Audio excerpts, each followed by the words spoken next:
Bonjour.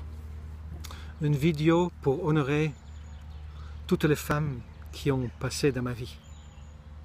Et en particulier celles qui partagent ma vie aujourd'hui. Avec qui je partage ma vie aujourd'hui. Ce n'est pas simple d'être en couple. Vous avez compris avec toutes les vidéos que j'ai fait que le couple me passionne. Ça me passionne de savoir comment faire fonctionner le couple. Et chaque couple que j'ai vécu m'a permis d'avancer sur ce chemin. Et pour honorer tous mes partenaires du passé, je vais les pas les nommer par nom parce que certains parlent le français et pourraient se reconnaître, mais je vais les mentionner en expliquant ce qu'elles m'ont apporté. Et particulièrement Sabrina. Chaque couple dans mon passé a clashé à partir d'une crise. Mes couples du passé n'ont pas survécu aux crises. Aujourd'hui encore, une fois, je suis en crise dans mon couple. Et ce n'est pas sûr, bien évidemment, que mon couple va survivre. Mais quoi qu'il en soit, la gratitude est là. Parce qu'apprentissage, il y a toujours.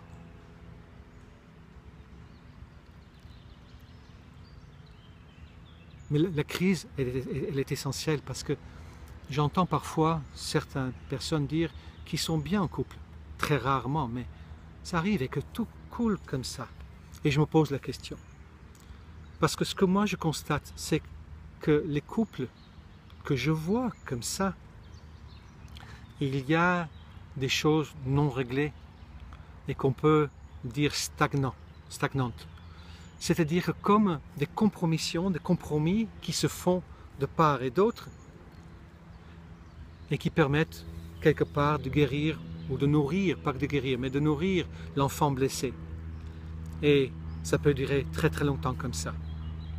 À partir du moment qu'un de deux prend conscience du compromis à travers d'une maladie qui apparaît, à travers des comparaisons peut-être, à travers d'une petite crise ou d'un inconfort ou d'une dispute.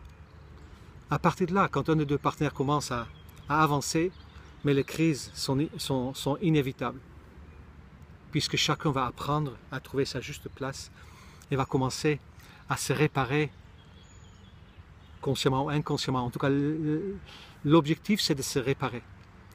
Pas de nourrir l'enfant blessé, mais de laisser l'espace à l'enfant intérieur, ce que nous sommes vraiment. Et le couple, c'est l'occasion, c'est une bénédiction qui le permet. Le couple permet de retrouver l'unité à travers le positionnement, à travers le jeu de territoire, le jeu de communication, l'apprentissage de l'écoute, l'affrontement de sa peur.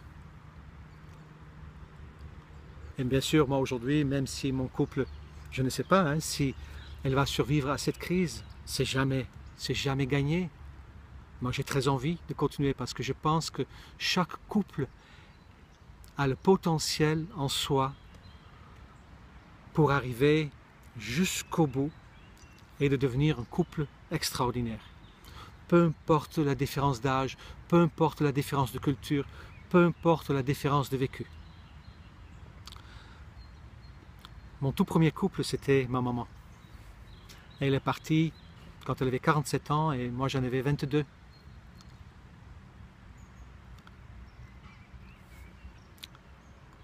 En venant dans ce monde, j'étais déjà peut-être chargé d'une intention, peut-être de vies antérieures, de ce que j'amenais de vies antérieures au niveau karmique, peut-être de ce qu'elle vivait déjà dans son ventre pendant la grossesse. Et je pense que très rapidement, j'ai pris la place qu'il fallait, comment dire, pour me dévier de mon être profond. Ce qui est essentiel. Et c'est à ça que ça sert les blessures. Sinon, on ne se bouge pas. Le jeu, pour moi, c'est qu'on vient ici dualité, on crée un problème pour nous pousser en avant, pour qu'on va vers l'unité. Et bien sûr, c'est ma mère et mon père qui étaient le premier à me mettre dans cette malaise. Ma mère, elle a survécu au camp de concentration, elle a été 2 ans et demi à Bergen-Belsen et elle a perdu tout ce qu'elle aimait, surtout son père. Elle est revenue avec beaucoup de maladies et elle est morte des conséquences de la guerre encore. Pourquoi? Elle m'a dit sur son lit de mort, elle a dit « je ne peux pas vivre sans toi ». Et moi j'avais compris à l'époque de travers. Et je lui ai répondu « ma maman, c'est moi qui va continuer à vivre, c'est toi qui vas partir ». Et j'ai compris seulement il y a 2 ou 3 ans en arrière, je ne me rappelle plus exactement, que ce qu'elle voulait me dire, c'est que je suis en train de mourir parce que tu es parti. J'étais parti à l'armée, à l'académie militaire, et mon départ a créé chez elle un cancer de poumon, sûrement une peur de prendre son espace de vie, qui est devenu après un cancer généralisé. Et j'ai bien vu de quelle manière dans sa vie je prenais toute la place pour elle. Déjà au début, j'étais un enfant ciment, un enfant pour garder son mari avec elle, qui était déjà en train de partir. Et bien évidemment, je suis devenu un homme, sans le savoir, qui ne pouvait qu'exister si j'étais le tout pour l'autre. Et je pense que c'est l'histoire de beaucoup d'hommes avec des petites différences par-ci par-là. Et pour moi, j'étais le tout de beaucoup de femmes. En tout cas, j'ai essayé de l'être. Et la toute première que j'ai envie de nommer, elle avait que 13 ans et moi j'en avais 18, plus jeune que moi. Et j'ai compris que une des raisons pourquoi j'ai choisi dans le passé les femmes plus jeunes, c'est que peut-être du coup, inconsciemment, je pouvais tout être. La toute première m'a fait prendre conscience de mon énorme dépendance et de cet énorme besoin d'exister pour l'autre. Et si j'existais pas l'autre, mais j'en souffrais énormément. Et quand la relation s'est arrêtée, mais de ce phénomène-là, j'ai souffert pendant 3 ans. Et j'ai aussi découvert, à cette époque-là, qu'il y avait un problème réel parce que j'étais déjà éjaculateur précoce. Nous n'avions pas de relation sexuelle puisqu'elle était beaucoup trop jeune pour ça, mais déjà le simple fait qu'elle s'assied sur mes genoux, mais c'était déjà suffisant. 3 ans de souffrance. Et la deuxième,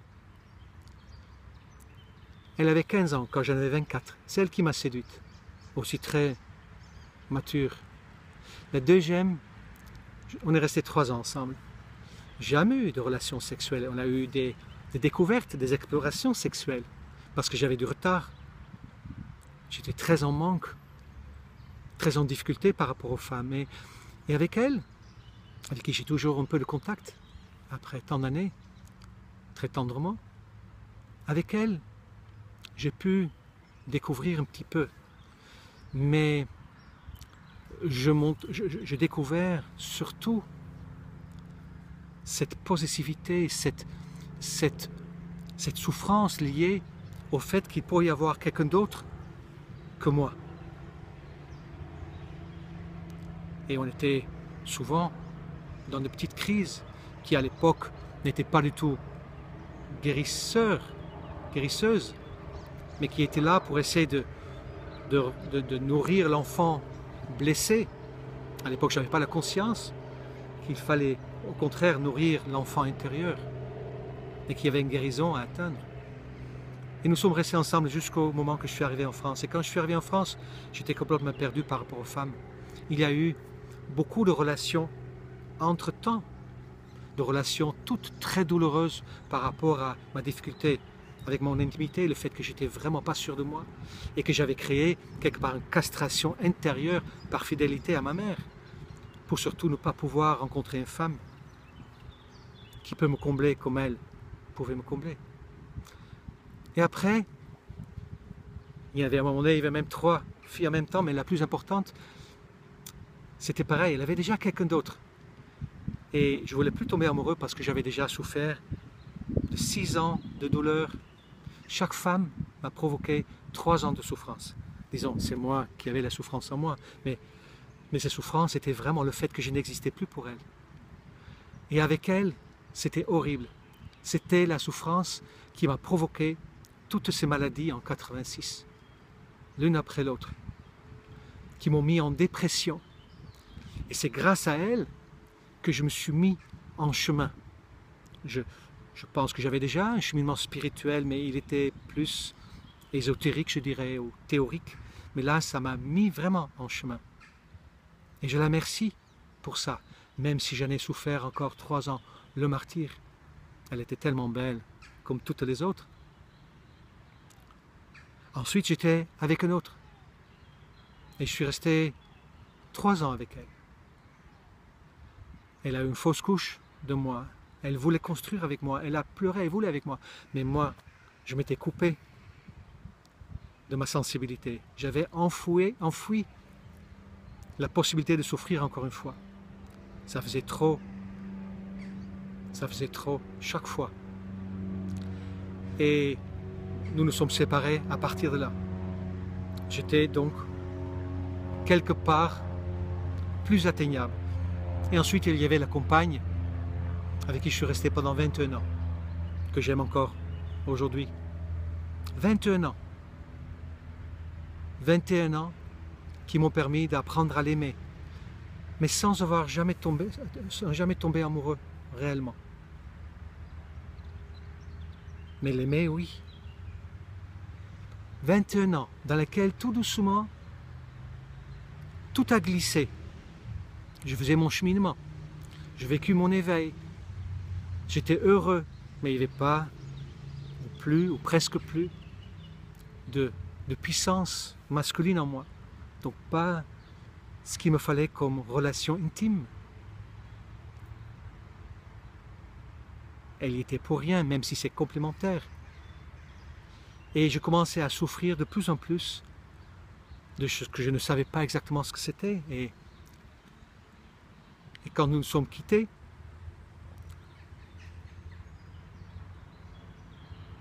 c'est comme si, par son amour, elle m'a envoyé vivre. Elle a déjà fait ces gestes avant, et j'ai beaucoup de gratitude envers elle.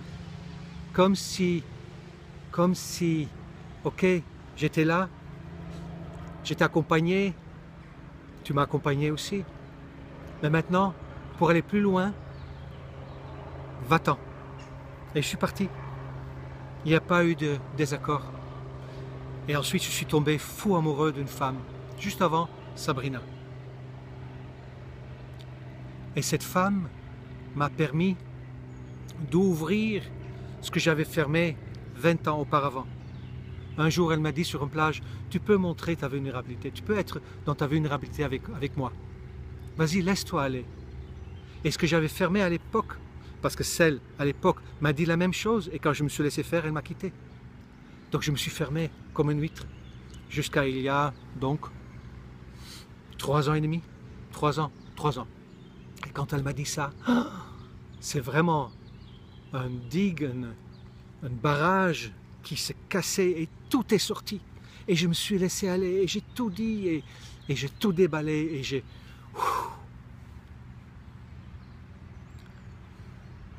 Ça a été sûrement trop pour elle, je ne sais pas. Et donc la relation a cassé et j'ai souffert tout en même temps. Pas de femme dans ma vie, presque pas de travail, pas de projet. J'habitais dans une cabane au fond du jardin de quelqu'un que j'avais accompagné qui était plein de gratitude envers moi et qui m'a proposé ça tout de suite. J'étais face à moi-même. Il n'y avait plus rien. Il fallait que je me sorte de là tout seul. La toute première fois, quand je montais avec avec l'éveil que j'avais vécu, les clients venaient tout seuls, ça travaillait tout seul. Professionnellement, j'ai vécu une réussite énorme. Mais là, je me trouve comme si je quitte mes parents et j'ai pas de père qui m'a appris et j'ai une mère qui m'a anéanti. Et encore une femme pour qui je ne pouvais pas être tout ce que j'étais, comme pour celle avec qui j'étais pendant très longtemps. Et je rencontre Sabrina que je connaissais déjà. Et nous sommes très rapidement entrés en relation ensemble. Tous les deux très envie de réparer quelque chose et de réussir le couple.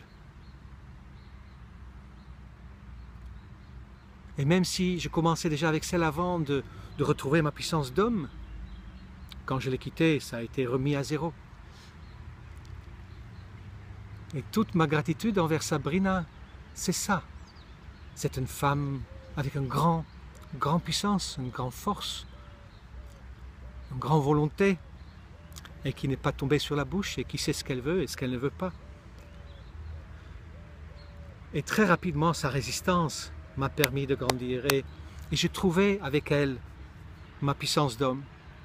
Et aujourd'hui, je sais me positionner et je sais me dire, je sais être en vulnérabilité et dans ma puissance en même temps. Mais bien évidemment, comme dans chaque couple, il y a un fondement de blessure, quelque chose qui est énorme chez moi, ce besoin d'exister. Et qu'est-ce que j'attire? Une femme qui a énormément d'occupation et qui cherche vraiment très courageusement à être partout. Et moi, bien sûr, j'allais être tout pour elle. Et elle, de son côté, je ne peux pas en parler d'elle parce que c'est trop indiscret, mais elle, de son côté, a aussi, bien sûr, ses blessures. Et au début, on se donnait, bien sûr, mais systématiquement, moi entrant dans la notion de sauvetage quand même, d'être le tout, de l'aider où je pouvais, et elle, de son côté, dans son histoire, tout doucement, je commençais à sentir le manque, puisque elle est très sollicitée. Et je commençais à sentir le manque. Et on commençait à s'appuyer sur nos boutons. Et c'est grâce à elle que j'ai découvert que, aussi, et ça c'est donc très récent, ça c'est vraiment très récent, à quel point j'entretenais en fait, comment on peut appeler ça, cette pathologie. Il y a un autre mot pour ça en psychologie, mais en psychothérapie, qui ne me revient pas, mais que j'entretenais quelque part, de par mon attitude, mon comportement, quelque chose de cet ordre-là. Et comme je ne savais pas comment vraiment m'occuper de moi, vous avez vu ça dans d'autres vidéos, mais bien sûr, inconsciemment, elle m'a appuyé sur mes boutons. Et moi, bien sûr, j'ai appuyé sur les siens. Et bien sûr, ça amène à un clash. Et bien sûr, ça a amené à d'autres clashs avant. À des clashs qui font prendre conscience que non, c'est pas possible. Et pourquoi je le partage avec vous? D'une part, pour honorer ma compagne d'aujourd'hui. Et d'autre part, parce que ça se passe partout. Et l'autre fois, j'ai fait une vidéo sur le courage de s'engager. Aujourd'hui, c'est vrai. Je sais que ça ne m'arrivera plus. Si aujourd'hui, il y a une autre compagne qui entre dans ma vie, j'ai compris.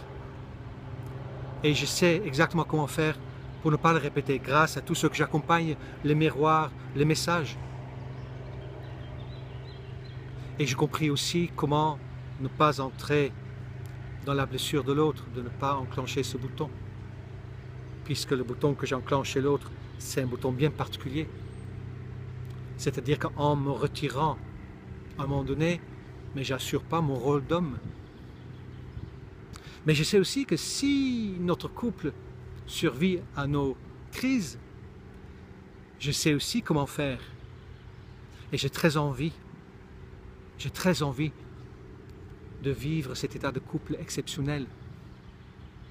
Et bien sûr avec ma compagne d'aujourd'hui, parce que je reste toujours avec ma compagne d'aujourd'hui.